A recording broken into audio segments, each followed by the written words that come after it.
This is Jordan Sekulow. Today on Sekulow, did House Impeachment Managers actually falsify evidence of another private citizen during the impeachment trial? We'll talk about that and more today on Sekulow. Live from Washington, D.C., Jay Sekulow Live. Phone lines are open for your questions right now. Call 1-800-684-3110. That's 1-800-684-3110. And now, your host, Jordan Sekulow. All right, so day one. So it's I guess we're into 1, 2, 3, day 4 of the impeachment trial. This is day one of President Trump's legal team's opportunity to put forward their opening remarks, which we're hearing, and I want to go right to Than Bennett on this, actually, Than. We're hearing may only be 4 hours or less, and tell people what that would mean to the timeline, because would you go right into the question and answer portion that's 4 hours long and then have kind of a normal 8-hour day, wrap that part up, closing statements possibly tomorrow, and then maybe either a vote on witnesses, or there is no vote on witnesses and there's just a final vote on it on whether to convict or acquit? Yeah, you certainly could, Jordan. We speculated about this yesterday. We thought that maybe the defense team would not need nearly the 16 hours over 2 days that is allotted to them. Now, look, I think as they start, they're certainly going to retain that right. You know, they're going to get in their arguments and see where they want to yield back. But there was actually a question posed to one of the attorneys today of whether or not they thought they could wrap in the first 3 hours. And he said that he thought they might go a little bit longer than that. But, Jordan, yeah, if they only took, 4 hours, that would leave 4 hours available for today to move into that 4 hours of debate on or questions from senators. And then you just have the debate over witnesses. So, Jordan, you speculated early in the week that maybe this could wrap as soon as Saturday. If that kind of timeline rolled out today, you could definitely be seeing that. And Jordan, even if they take the entire day, a conclusion to this trial on Sunday is certainly now in play. You know, I want to go to something from yesterday. They have not yet started. They're about to start. We'll play some of the defense today, of course, for you on the radio as that's happening live, but that has not yet begun. But let me show you something up on the screen right now if you're watching on Facebook and Periscope. This was a tweet used by Eric Swalwell, the House managers, yesterday. And then the tweet, he's showing a tweet from Jennifer Lynn Lawrence. And she, in the tweet that they showed up on the screen, she has the blue check from Twitter, meaning she has a verified account. I have a verified account. What does that mean? It means you speak with some kind of, to some kind of group. You represent an organization. You're a media member. So you speak with some kind of authority, and maybe you're held to a higher bar on Twitter for what kind of statements you put out. Well, guess what?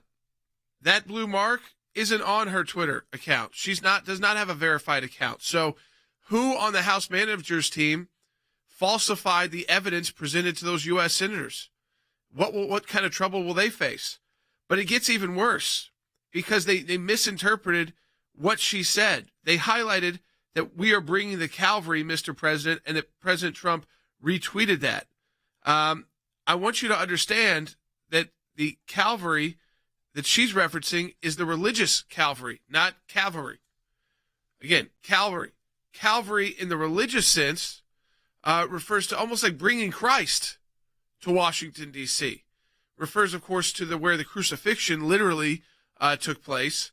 But then you've got, again, Eric Swalwell, a military man himself, who gets that term confused. I'll go right to Harry on this, with cavalry, which is, again, bringing in like troops, with Calvary, the religious sense, which is spelled differently. One has an L before the V, one doesn't. Absolutely, and the words are pronounced differently if we're going to be precise. I think we have clear and unmistakable evidence of possible prosecutorial misconduct, which deprives the defendant in this particular case, former President Trump, of due process within the meaning of the law. I mean, Jennifer Lawrence, she tweeted, and she doesn't have a verification mark. I've never been verified on Twitter, so why did my tweet used in the fact-free impeachment include a verification badge? I'm assuming Democrats faked it. I mean, someone had to put that there on their team to make it seem like she was speaking to more people. She had more followers. She had more of a movement behind her. And I'm not taking away from her. Maybe she does, but she wasn't verified on Twitter. So they were lying to you, and they were lying about the words. The first Thanks, question that I wanted to ask you is whether or not you have been in contact with the attorneys who are representing the former president in this impeachment trial, a feel for how they plan to move forward after today, because supposedly they will begin to present their case tomorrow. So I don't want to give too much away of their presentation, but of course, this larger Trump team, of course, we all work together. What is important here to understand is that, as Professor Dershowitz said, you had a lot of splicing and dicing, but in fact, when they played the president's words, even out of context, like when they played a rally from Georgia in December 5th, where they said, we'll never give up, and the president said, we've got to keep fighting. They didn't play the part about him talking about the fact that it was for the runoff elections in Georgia. They're splicing and dicing and trying to try and mislead the American people, tougher to mislead the U.S. senators who know better than that. So I think they're actually making this case at the end, to me, is a little bizarre. Yes, we all know how horrible, this parade of horribles they're showing today about the damage done. We all agree. It was horrendous. It was horrible. Where's the connection to President Trump? Just because he gave speeches saying to fight? Well, I think we've all debunked that that kind of use of language is normal in politics, and there's much more extreme language used in politics on both sides of the aisle that's constitutionally protected. So as they wrap up their speech, what I'm interested to know is, when do they get to the elements of why he should be impeached for his words? When are they going to get to that specific, or is this all about emotion and trying to just tear down President Trump and, of course, those who support him, the 75 million Americans, most of which support him and his policies and condemn, like he did, what happened on January 6th?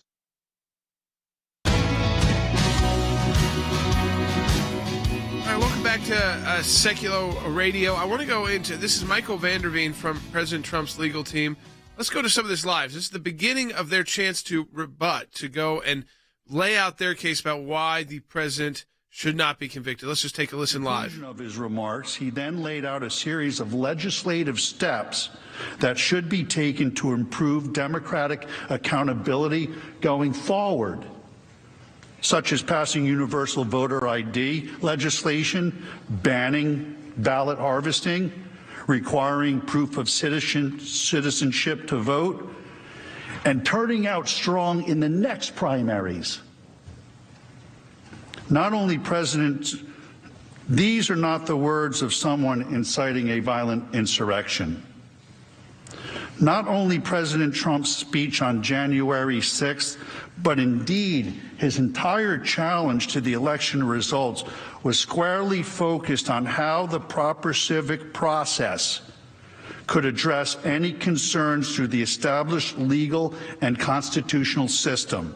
The president brought. So this is the part I think they're addressing right away, is that this idea of this stop the steal, and that was somehow incitement to violence.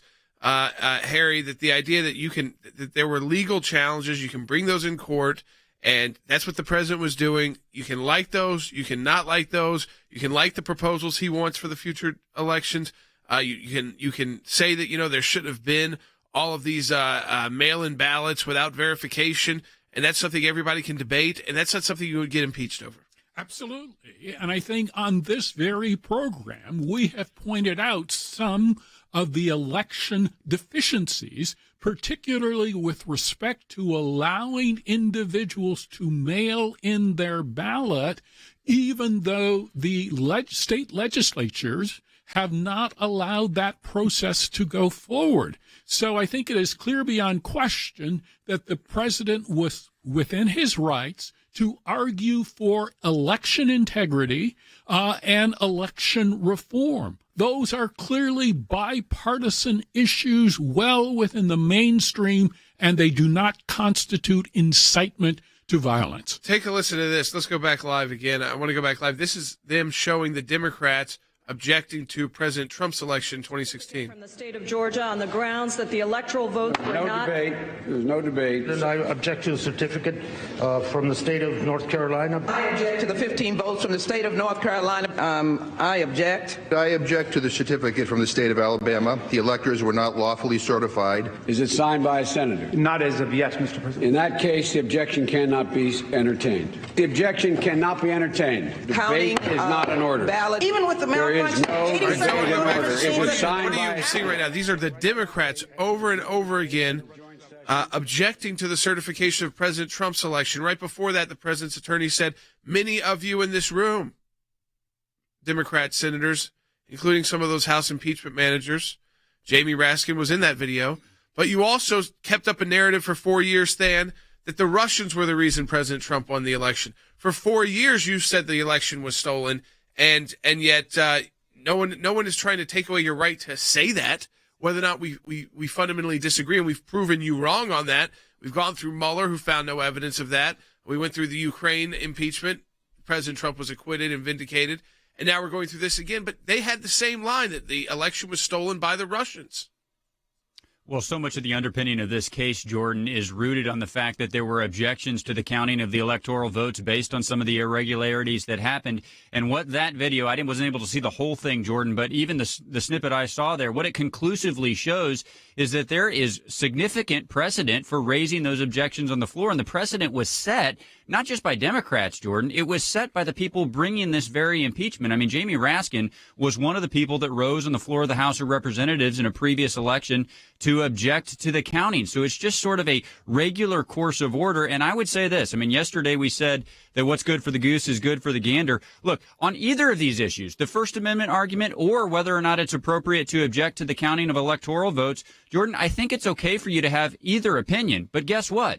The standard has to apply to both sides. If one side cannot object to the counting of electoral votes, then neither can the other side. And the fact that Sheila Jackson Lee and Jamie Raskin and a whole slew of others have made a regular practice of objecting to the counting of those votes, Jordan, it shouldn't have been any surprise that on January 6th, especially an election like the one we just had, that objections were going to be raised. They set that precedent. Now they're pinning their impeachment hopes on saying that it's not permissible. I want to get back to how we started the show, because people may wonder, why are we saying that they may have lied yesterday in their presentation and misled senators intentionally, which would get you in a lot of trouble legally in a real court of law. Let me play this. This is Eric Swalwell yesterday, Byte 30, Byte 39. Take a listen.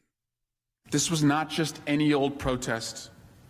President Trump was inciting something historic. The cavalry was coming, and he was organized. In her post, Ms. Lawrence tagged Kylie Kremer, the organizer of the event, whose post we just saw President Trump retweet. Again, you see, this is all connected. Okay. He forgets a couple things. He obviously, one, for a military guy, wasn't reading the words in front of him because they didn't change the words in her tweet, which said cavalry. I want to go to Wes Smith on this. Wes, you're in the military, but you're also a man, a minister. A big difference when you use the word cavalry and Calvary. Yeah, it's two words that are often confused, but Eric Swalwell knows the difference, I'm sure. This is embarrassing, at least for us religious types. You know, it should be embarrassing for Eric Swalwell, but I doubt that he will be shamed or embarrassed. Cavalry, you know, what we call it in the military, they cav, in old days was a military unit mounted on horseback. Today, the cavalry has unique missions. We still have the cavalry around, Jordan, and their mission is to scout and perform rapid movements on a battlefield, as we say in the military, to shape the battlefield. I was assigned for several years to a cavalry unit, and I still have my Stetson and my boots. Instead of horses today, they use motorized vehicles and helicopters. But cavalry, which is what Miss Lawrence used, is a blatantly religious term. It refers to Jesus' crucifixion, but in modern parlance, it refers to any period of personal suffering. What Ms. Lawrence was drawing attention to was that they were leading a Bible study and a prayer vigil. She was not even on the ellipse, nor was she at the Capitol. When all this was taking place, she was in her hotel room with a pastor from the town where I live, Mount Juliet, Tennessee, Greg Locke, who's part of the Global Vision Bible Church. She was in a hotel doing what she had called and what she had tweeted the president they were going to do, and that is praying for God to intervene in the affairs of America. They were praying for President Trump. They were praying for the nation. They more than likely were praying for the members of Congress. So it's a total misunderstanding on a lot of people's part between Calvary, which is referring to a crucifixion of Jesus, and cavalry, which is bringing in reinforcements, as Swalwell was using it. But, again, Swalwell epitomizes not only one who does not understand the religious significance of what Ms. Lawrence was tweeting, but also he epitomizes that penchant for the Democratic managers to jump to conclusions and to grasp at any innuendo or conjecture that fits their narrative and impugns Donald Trump. He should acknowledge what he did.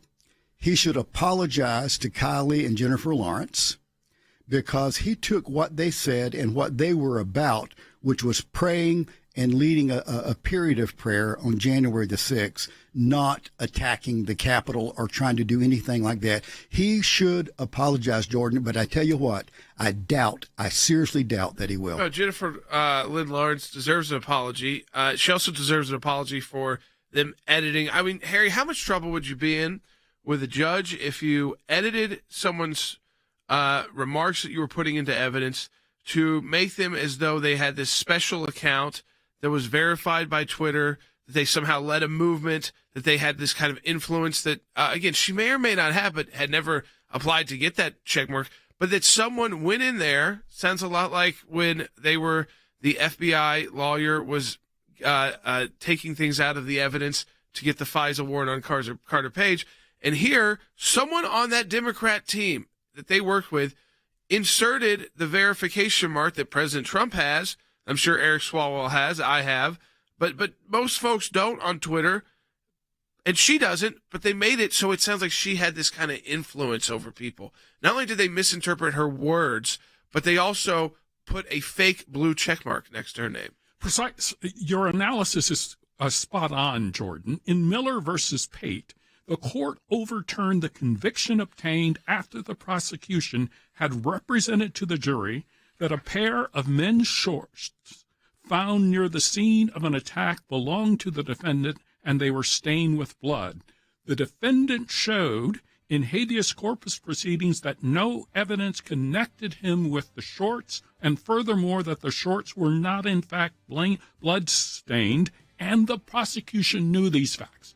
That is clearly analogous to Eric Swalwell's misconduct, in my opinion, here. And you can argue that it was deliberate misconduct. Why? Because they added the blue check mark and they misconstrued words which are blindingly different. And I think this amounts to prosecutorial error, and that demands either a mistrial or a clear acquittal. Let's again, we're continuing to cover what will be a much shorter presentation by President Trump's legal team and the defense of the president. We come back with more. House Democrats warning senators that failing to convict former President Trump will have dire and lasting consequences.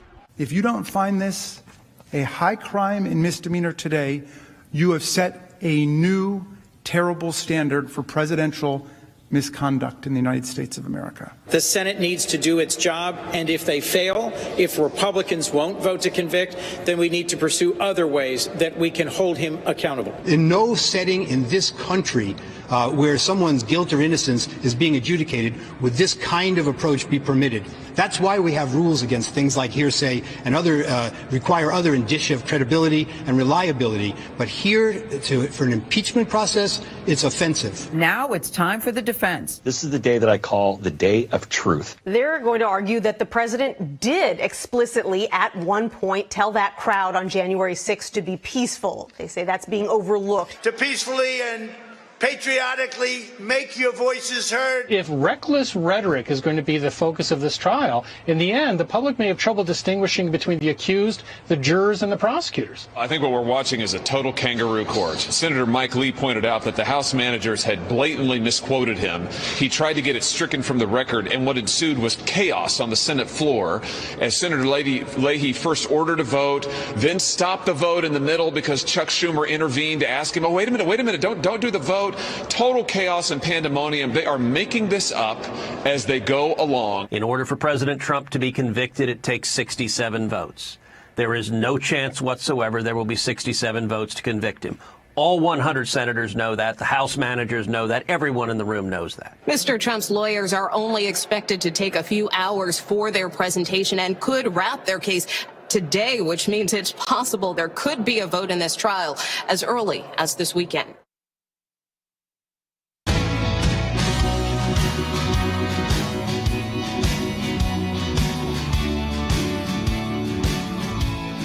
Welcome back to Sekulow Radio. We are taking your phone calls at 1-800-684-3110. That's 1-800-684-3110. We're monitoring closely what will likely be the opening remarks in the trial portion of this by the president's legal team that's on the ground for the impeachment, which will be probably over with early this afternoon. Then the question will be whether they go right into the question and answer period, which is they've been given 4 hours. Do they use all that 4 hours? And then do we have a vote by this weekend? The question will then be on witnesses. The team right now is doing exactly what people expected. They've played the Chuck Schumer sound. They've played all the objections, including by Jamie Raskin. Let's go and listen again to President Trump's team. And they're not going to stop after Election Day. They're not going to let up, and they should not. Such rhetoric continued even as hundreds of police officers across the nation were subjected to violent assaults at the hands of angry mobs. A man claiming to be inspired by the junior senator from Vermont came down here to Washington, D.C. to watch a softball game and kill as many senators and congressmen as he could. It cannot be forgotten that President Trump did not blame the junior senator. The senior senator from Maine has had her house surrounded by angry mobs of protesters. When that happened and unnerved her, one of the House managers, I forget which one, tweeted, "Cry me a river."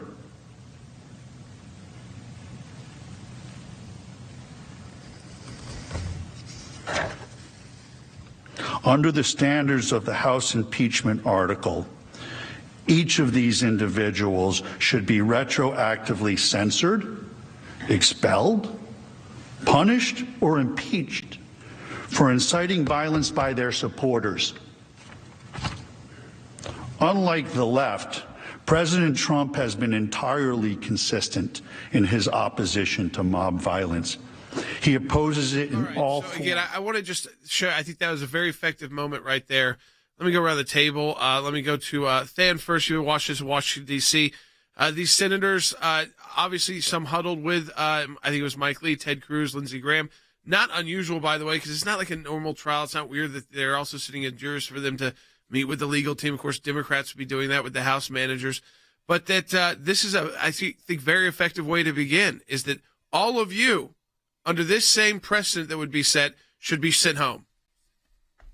Yeah, I agree with that, Jordan. First of all, on the point of the three senators huddling with the defense team, if that's not going to be allowed, then the submission of evidentiary material yesterday that wouldn't be allowed in a court of law would have to be thrown out as well. So, look, we've stated many times this is a political trial. That's why that sort of thing happens.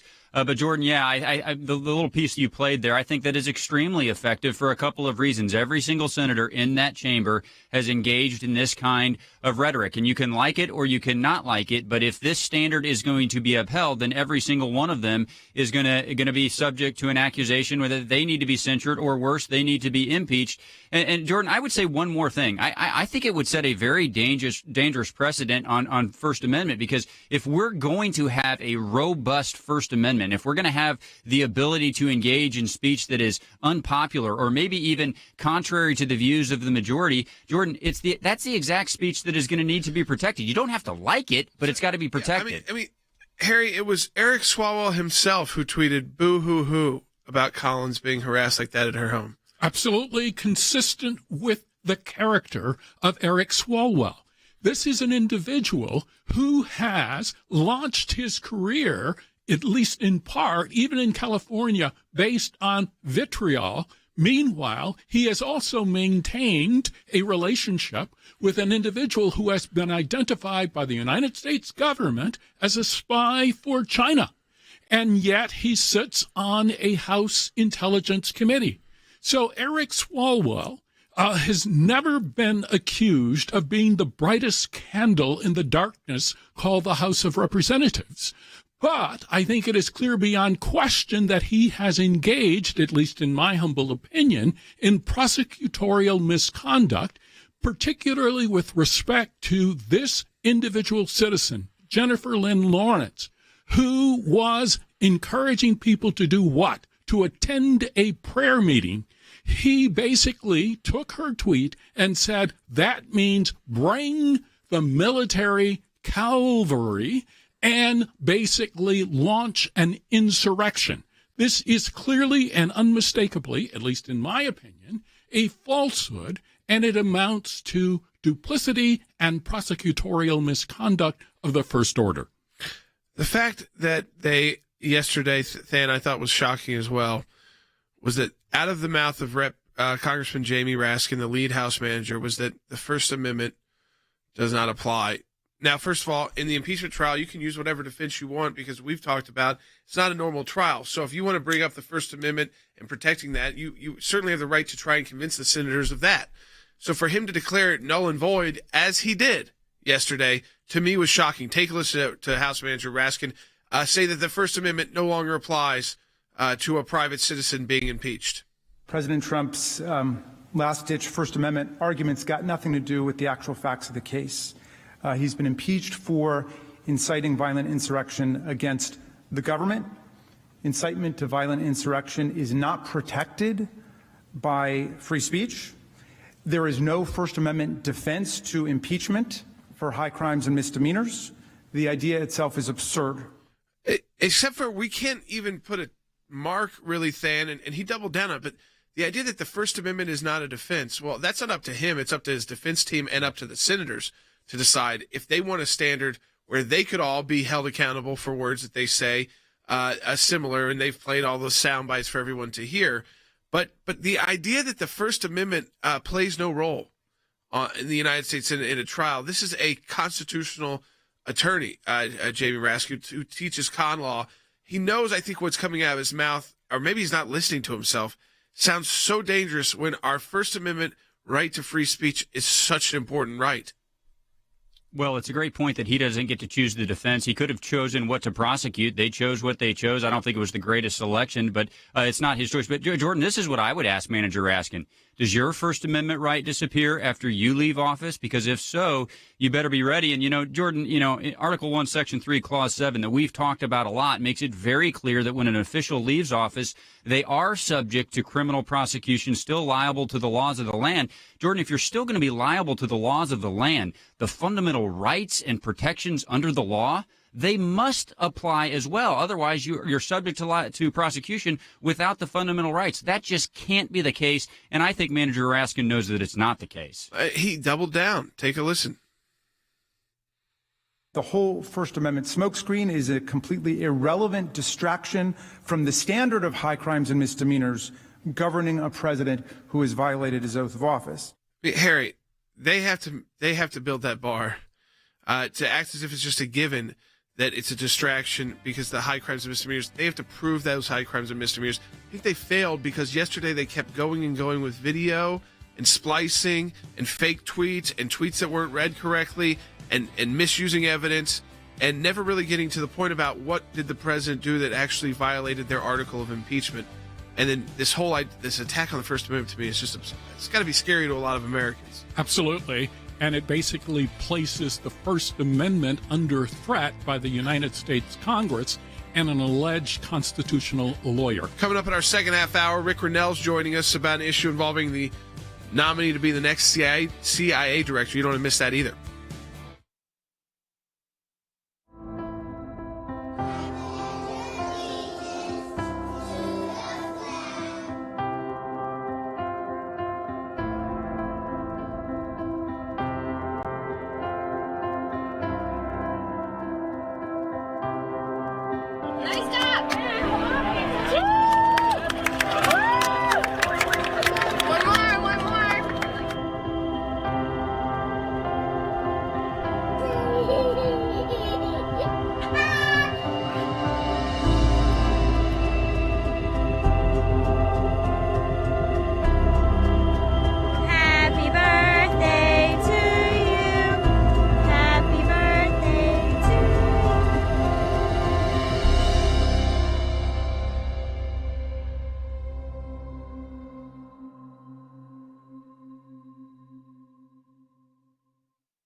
Live from Washington, D.C., Jay Sekulow Live.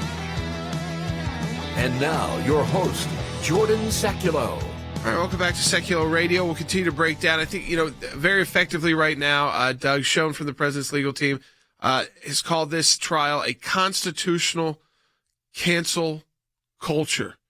He talks about how they made big deal about how they're bringing new video to show yesterday. Well, guess what? In a trial where they're promised due process, as they were, former President Trump would receive due process. You don't get to do that. You don't get to say this is new and not have the defense know anything about what you're about to do. So again, he talked about that. He talked about the constitutional cancel culture here. We've heard about the First Amendment. Should it be, by the way, just a side note here, Governor Cuomo, who is being impeached right now, is what we should be talking about. A guy who's lead a non-elected official is called like their secretary, but it's a much more important position. It's not like it's not like a secretary, like an assistant role. It's really like a secretary of the state that's it's appointed, not elected. Admitted that they held back the number of people who died in the nursing homes from COVID-19 and the number of people they put with COVID-19 into the nursing homes because they didn't want Donald Trump to have the info. They admitted this on a phone call with their Democrat colleagues in the state legislature there. That is what we should be talking about right now in America, is that a nation's governor of one of the largest states in the country had his team cover up intentionally the number of people who are being put into nursing homes with COVID-19, leading to the number of deaths that they also covered up.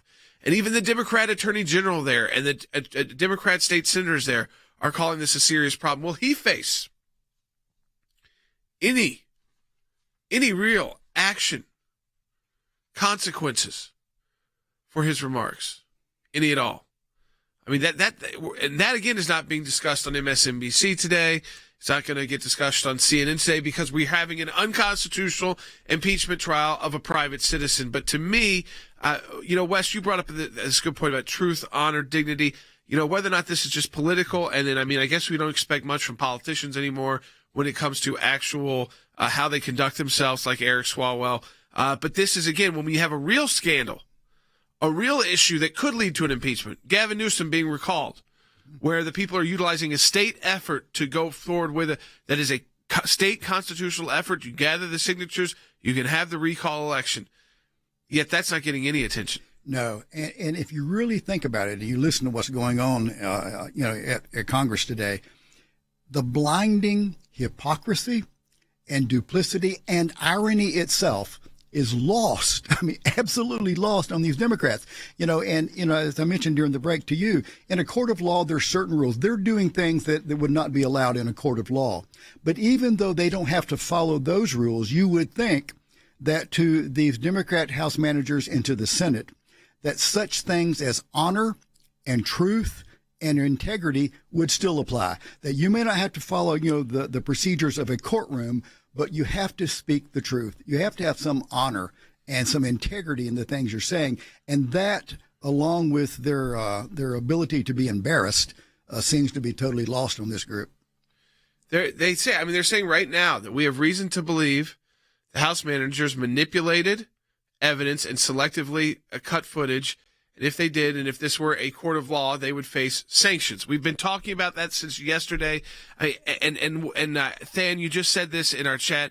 It's pretty dangerous to ever say that the First Amendment is, quote, completely irrelevant distraction. How disturbing that is. Jordan, it speaks to a fundamental right that every one of us has, and we got to be very careful with lowering the standard in a formal proceeding like this, because that's a standard that all of us rely on, including, by the way, Jordan, those of us who are not verified on Twitter. You can't attack our First Amendment right. It's one we depend on. You know, folks, we've got a lot more to talk about here. 1-800-684-3110 if you want to talk to us on air. That's 1-800-684-3110. It's not going to take them 2 days to splice and dice the entire House managers' opening impeachment argument against President Trump. Let me tell you that. We'll be right back on Sekulow Radio. Go to aclj.org.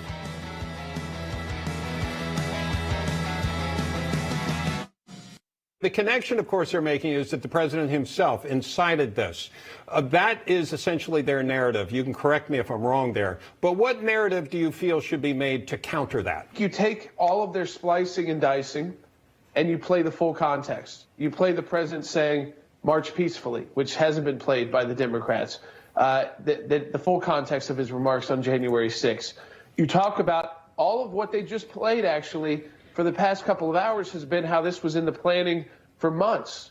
But yet they can't directly tie the president to that planning. Those are from radical groups who are and right now currently facing actual justice in our court systems. And they're being prosecuted for their crimes, which they should be.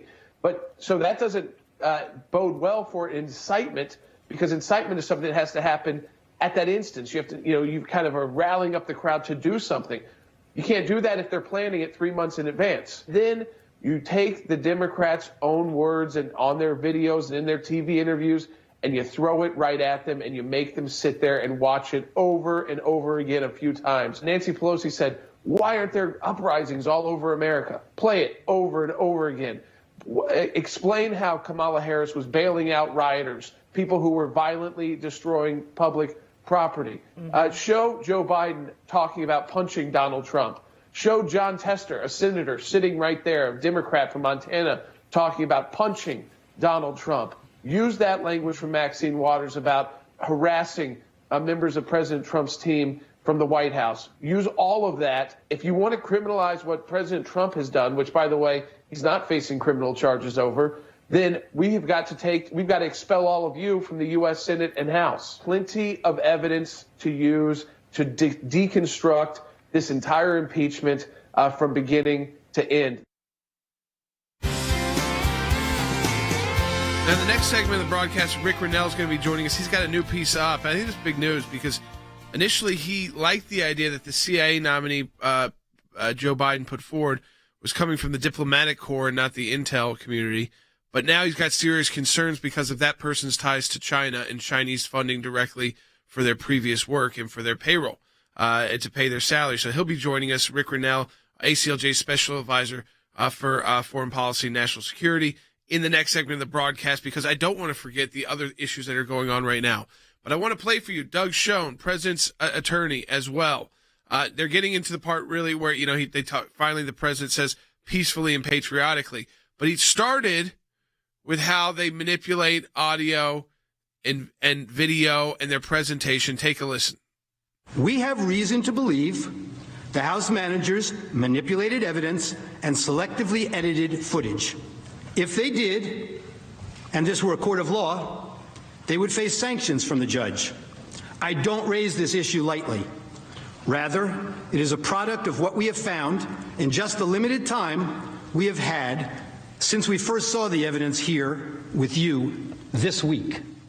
So they talk about that. Now, right now, they're showing cutting the video where he says to peacefully protest and patriotically protest at the Capitol, how they cut that out.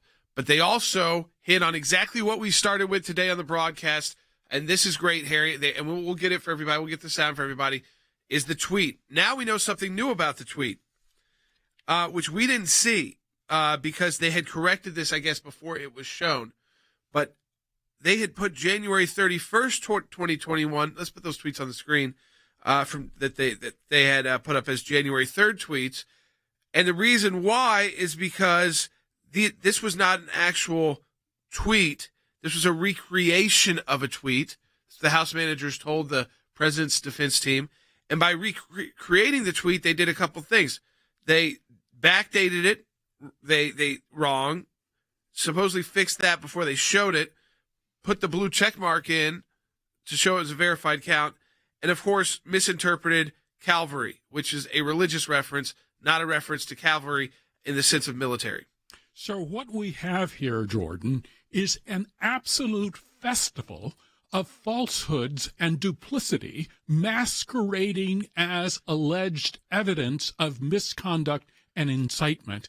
When and if you actually look at the real evidence, it is clear beyond question that Jennifer Lynn Lawrence was not inciting any riot, any insurrection. She was urging people to go to a prayer meeting. And it is clear beyond question that Eric Swalwell, who is known for his own commitment to duplicity, he decided, along with others, to engage in a deconstruction of her tweet in order to, in my opinion, falsify evidence. This is clear evidence of prosecutorial misconduct, and I think it calls for either a mistrial or a directed verdict, if this were a court of law, in favor of the defendant. Here it is about the dates. I mean, this is shocking. This is new information, by the way. We didn't know this as even we were going through how this tweet was put forward, manipulated. Look at the date on the very bottom of the screen on Manager Raskin's computer screen when we zoom into the picture. The date that appears is January 3rd, 2020, not 2021. Why is that date wrong? Because this is not a real screenshot that he's working with. This is a recreation of a tweet, and you got the date wrong when you manufactured this graphic. So there you go. There's the manufacturing of the date. That is new. And then the blue check mark that this was somehow a verified account. Take a listen. Look at the blue check mark next to the Twitter username of the account retweeted by the president. It indicates that this is a verified account, given the blue check by Twitter to indicate it is run by a public figure. The problem? The user's real account is not verified and has no blue check mark, as you can see. I mean, this is destroying the evidence, and it's taking the emotion out of the trial and going straight to this wild presentation they showed you that was being praised by the left. Well, they didn't do their due diligence, did they, Harry? Absolutely not. And so I think the Democrats clearly and unmistakably were sloppy. They have continuously overplayed their hand, and they have shown to the American people that they do not necessarily believe in truth. They lack a commitment to the Constitution and to the rule of law. They lack a commitment to due process. Why did they engage in this misconduct, which is provable? Because they hated Trump so much, they were blinded to their commitment to any integrity to the truth.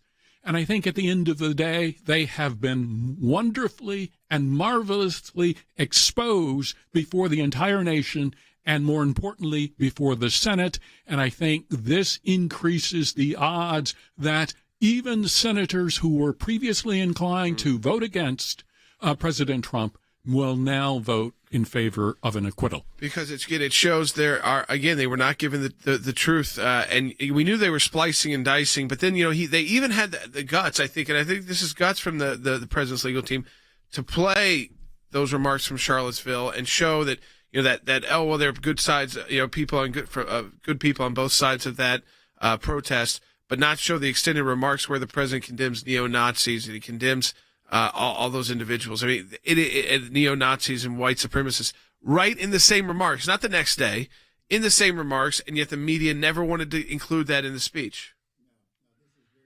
Manufactured. They're overreaching. Every senator sitting in that room today, Democrat and Republican, should be incensed and indignant that these House managers are trying to mislead them. If their evidence was as great and as strong as they say that it is in that 2-hour snap impeachment that they produced on the other side of the Capitol building, if it were really that strong, you wouldn't have to manufacture anything. You wouldn't have to come up with fake, Twitter pages on a screen, or change dates, or misinterpret what Jennifer Lawrence meant when she was calling for a prayer meeting, and they turned her call, and as I love the way she said it, she said, y'all need Jesus. Boy, that's an understatement, isn't it? They really do need Jesus. But instead of bringing Jesus to Washington, the Democrats have turned it into an attack on the Capitol. That is just blatantly dishonest and wrong. But the dishonest things they are doing, these tactics just continue to come. They also picked up on what we picked up on right the way we wanted to start the show. Eric Swalwell misusing cavalry and Calvary. Take a listen. House Manager Swalwell showed you this tweet this week, and he emphasized that this tweet reflected a call to arms. He told you repeatedly that this was a promise to call in the cavalry for January 6th. He expressly led you to believe that President Trump's supporter believed that the president wanted armed supporters at the January 6th speech, paramilitary groups, the cavalry, ready for physical combat. The problem is, the actual text is exactly the opposite. The tweeter promised to bring the Calvary, a public display of Christ's crucifixion, a central symbol of her Christian faith, with her to the president's speech, a symbol of faith, love, and peace. They just never want to seem to read the text and believe what the text means. They're not textualists. We can put it that way, Than. They don't love the Constitution. I think, finally, what people are trying to see is it is not that difficult. I mean, listen, David Schoen's doing a great job right now, but it with all the media praise, it is not going to be that difficult to show how they spliced and diced. And when you splice and dice, you start making errors. They even caught the errors on Jamie Raskin's tweet. The tweets they're showing you aren't even the real screenshots of tweets, that they're adding things to it, that they're misinterpreting words. They're telling you one thing, and they're just not being honest about the rhetoric they use on their side either, or the rhetoric that was used by President Trump leading up to January 6th and on January 6th. A couple of things, Jordan. First of all, the Cross of Calvary has enormous significance and meaning to me, so it's particularly offensive to me that that's the switch that they are making. But look, just at a more fundamental nature, words have meanings, and Manager Swalwell is not permitted to take someone else's words and change them to match a narrative that he has pre-selected. And Jordan, we see this a lot in Washington, D.C., where a final narrative, a final conclusion is chosen, and then you look around for facts, and you even alter facts to match that predetermined narrative. That is absolutely what happened in this case. And I'll go back to something that I think Wes said a minute ago. Do I think it'll impact final votes? Well, look, Senator Cassidy said that the entire reason he switched his vote initially on constitutional jurisdiction was because of an effective argument. If that argument that we just saw on the floor of the Senate is not effective, I don't know what is. I suspect Senator Cassidy is reconsidering his vote as we speak. Yeah, I mean, you're hearing about now the violent rhetoric used against President Trump about punching him, beating him, and then all of those kind of things that have been used. That's being played now. It's surrounding people, assassinating the president, even used by one of the members of Congress. When we get back, Rick Rennell, ACLJ Special Advisor for Foreign Policy and National Security, is going to be joining us. Talk to him some about this impeachment trial, but also he's got a brand new piece up at aclj.org, and I want you to all check that out. After the broadcast today, he'll be talking about it.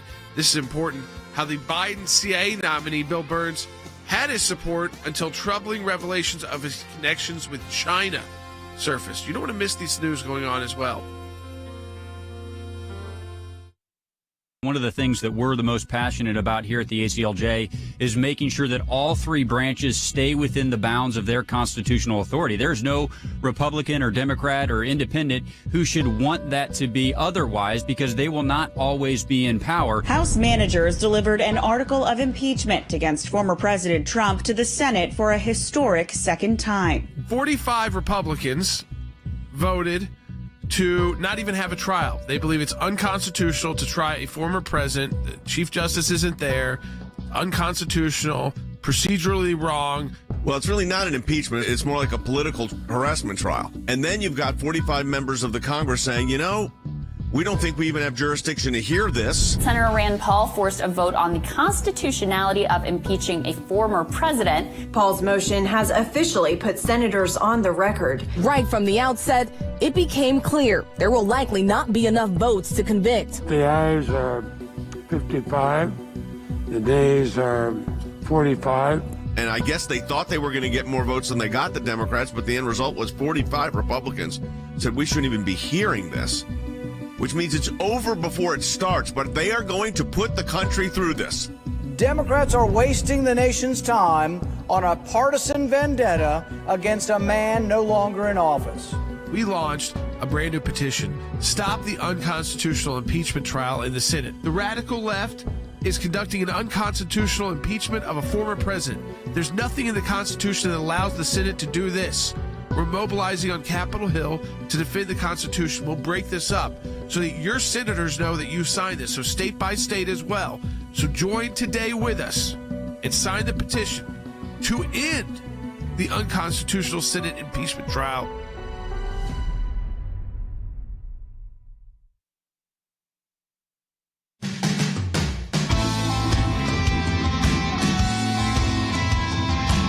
And of course, we want you to stay with us, the ACLJ. I think I'll be doing some media interviews later on this afternoon with Newsmax. We get those posted as well. Continued analysis even after President Trump's team, they may rest in their opening remarks earlier than not going to take 2 whole days up.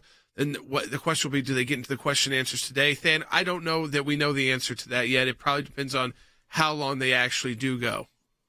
Yeah, we don't know the answer, Jordan, but I'll tell you this. If all of the time is taken, there's about 11 hours worth of proceedings left after the presentations are done. So if they do get into those questions and if they get through the questions today, that would shrink it to a maximum of about 7 hours of deliberations left. That could definitely fit into tomorrow, and that would leave a vote on Sunday. So I think we're moving to an end sooner rather than later, Jordan. Right now they are playing the mega clip of all mega clips of Democrat elected officials using the words fight. And all the different ways they use the term fight. I think that, it's pretty interesting to see. We're trying to connect with Rick Rennell. When we do that, we'll go to him on his new piece as well. But, this is one of the longest ever. And I think, again, when you listen, there's Tester again. It's a fight. Now, this is a guy who said he wants to punch President Trump as well.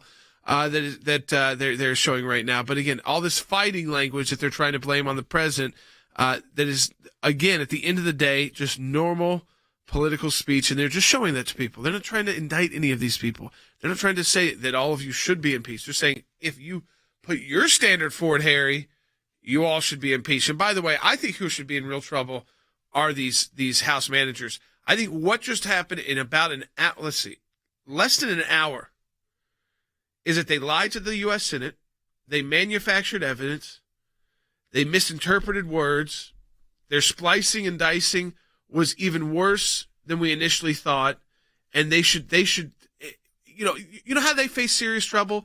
The liberal media should be mocking them today, like they mocked President Trump's attorneys on that first day. Because, wow, Eric Swalwell probably just drained this on trying to get any more Republican support. And House Manager Raskin is the ultimate one responsible for approving everything going forward. Maybe they shouldn't have used an outside law firm to put the video together for them. Maybe they should have done the work themselves. Absolutely. And maybe they should have extended due process to the defendant in this particular case. They should have had hearings. They should have had witnesses. And if they had done that, they would not have made so many unforced errors.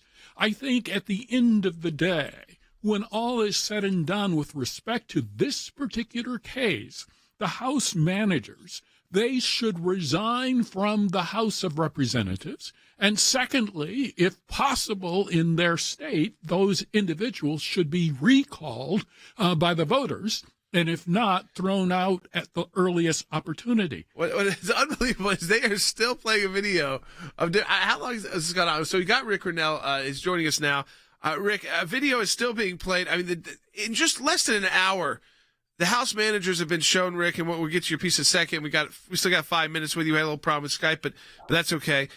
Less than an hour, the president's attorneys were able to not only dismantle the case against President Trump, but actually just destroy the House managers. The fact that they manufactured tweets, put blue check marks on people's tweets, obviously don't know the difference between cavalry and cavalry, and the idea of all this fighting word language. The video is still being played as I speak. I think it's been going on for over 3 or 4 minutes right now. It took less than an hour for them to say everything you heard over these last 2 days was spliced and diced, incorrect, altered evidence that you'd be in serious trouble for if you were, as a House manager, if you were in a real court of law. Look, it's very clear that they have weaponized impeachment. They have politicized it. They're using it as a political tool. And it's not surprising to those that are watching, because look at the House managers. I mean, you've got Eric Swalwell and Ted Lieu, two of the most unbelievably, California Democrats who have been pushing a Russian collusion narrative for 4 years. They have literally been pushing the Beijing line to look over at Russia, politicizing intelligence, politicizing every issue. They become the impeachment managers. And what did they do? They immediately politicize impeachment. I've been saying, don't be surprised when in the future, impeachment just becomes a political tool used by both sides.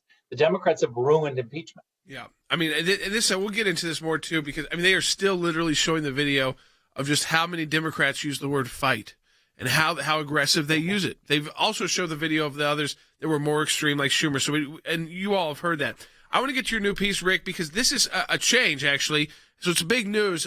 You initially liked the idea that Joe Biden had nominated someone to head up the CIA who was from the diplomatic corps and not the intelligence community. But now you've got a serious problem with the nominee, with your new piece up at aclj.org about how the nominee had your support until their troubling revelations of their connections with China surfaced, which is so troubling right now with all that we're, even the World Health Organization saying, oh, no, there's nothing to see there in China. Look, the Biden administration has appointed several people who are very sympathetic to China.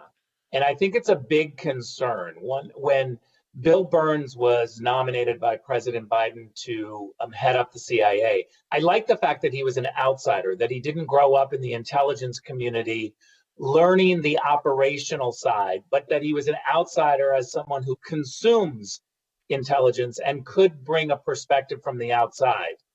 Except this week, we learned that for the last 6 years in his job as running an NGO, he's been darting towards China. He's been getting money from Chinese businessmen. He's been getting staffers from the Hill to go over to China and cozy up to the communist regime.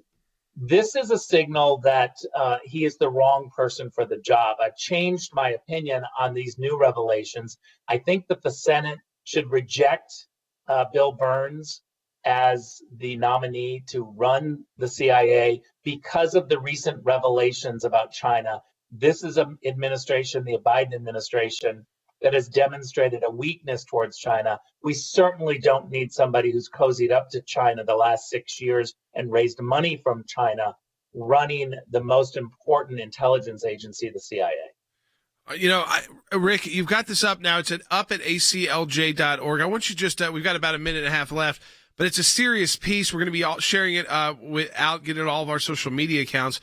We get it out in our email as well. People should sign up for that. Our weekend email at aclj.org, which kind of gives you a rundown email of all that happened during the week at the ACLJ. We'll make sure to include this. What will people learn in this piece? Because I think, this is a big thing that you, unfortunately, something you thought was good is turned out to be just someone else who's had China lining their pockets. Look, Bill Burns has had a diplomatic career of 33 years, and he's utilized intelligence. So initially, I thought it was a really good idea to have somebody from the outside, except once he retired in 2015, he spent the last 6 years really cozying up to China. And that revelation, I think, changes the whole nomination process for him. All right, so check that out. Grinnell Biden CIA nominee Bill Burns had my support until troubling revelations of his connections with China surfaced. Rick, final question to you.